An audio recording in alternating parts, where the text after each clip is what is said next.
El Basque Culinary Center ha visto una necesidad y es la de adaptarse a los nuevos tiempos. Lo que está cambiando hoy en día en la sala es la manera de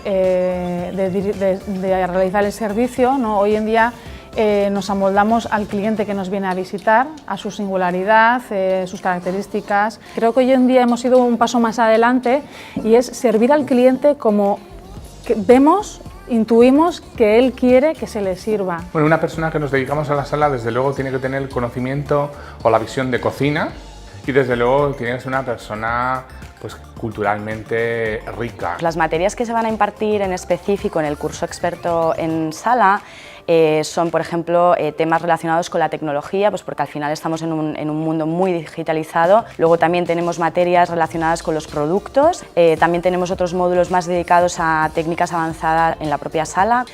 Y también tenemos un módulo muy interesante, que es el módulo de gestión, que quizás es el que menos importancia, ¿no?, le suele dar la gente, pues porque los números normalmente asustan, pero sí que creíamos que era importante que un director de sala tuviera conocimientos de cómo rentabilizar su punto de venta. El objetivo es que el cliente esté feliz y esté contento, y para eso hace falta el trabajo de todos.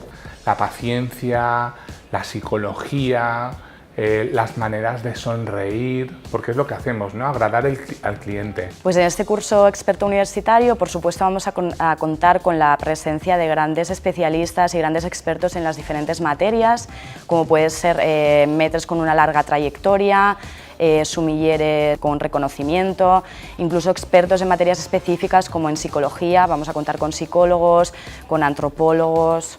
Nosotros, las personas que trabajamos en sala, aparte de motivarnos, automotivarnos, motivamos al cliente y motivamos a nuestros compañeros.